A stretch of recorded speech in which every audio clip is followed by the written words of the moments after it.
दिवाणमाळ येथे 4 सूत्री पद्धतीने भात लागवडीचा प्रयोग. शेतकऱ्याला प्रगत करण्यासाठी रायगड जिल्हा परिषद व कृषी व पशुसंवर्धन विभागाचे प्रयत्न. रायगड जिल्हा परिषद व कृषी व पशुसंवर्धन विभागाच्या माध्यमातून शेतकऱ्यांना आधुनिक व प्रगत शेतीकडे वळविण्यासाठी विविध उपक्रम राबविले जात आहेत. याच उपक्रमांतर्गत दिवाणमाळ येथे शेतकरी संतोष दाजी मांढरे यांच्या 10 गुंठे शेतात 4 सूत्री पद्धतीने भात लागवडीचा प्रयोग करण्यात आला. यावेळी रायगड जिल्हा परिषद अध्यक्ष मंगेश वाकडीकर, कृषी व पशुसंवर्धन समितीचे सभापती वैकुंठ पाटील, जिल्हा परिषद सदस्य जनार्दन भस्मा, पंचायत समिती सदस्य कमल पवार, कृषी विभागाचे अधिकारी पवनकुमार नजन, पेण तालुका कृषी अधिकारी सागर वाडकर यांनी प्रत्यक्ष शेतात उतरून भात लागवड केली. शेतकऱ्यांनी आधुनिक तंत्रज्ञान व शास्त्रीय पद्धतींचा स्वीकार करून उत्पादन वाढवावे, असे आवाहन सभापती वैकुंठ पाटील यांनी केले. तर 4 सूत्री पद्धतीचा प्रयोग कमी क्षेत्रात नियोजनबद्ध शेतीसाठी मार्गदर्शक ठरेल, असे अध्यक्ष मंगेश वाकडीकर यांनी सांगितले.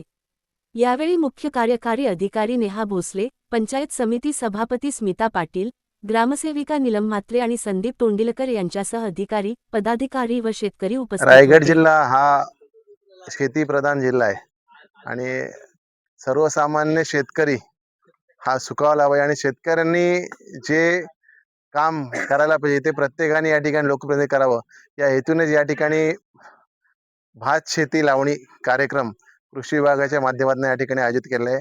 दिवाणमाळ इथे हा कार्यक्रम आहे. खरं बघितलं तर लावणी जवळपास सगळीकडे पूर्ण झालेली आहे, परंतु काही ठिकाणी शिल्लक असलेल्या ठिकाणी हा कार्यक्रम आयोजित केलेला आहे.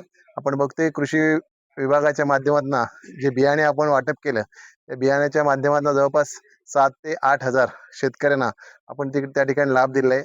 आणि निश्चितपणे कृषी खात्याच्या माध्यमातून जास्तीत जास्त योजना या शेतकऱ्यांपर्यंत पोहोचल्या पाहिजे, याच्यासाठी जिल्हा परिषद पूर्णपणे कार्यरत आहे.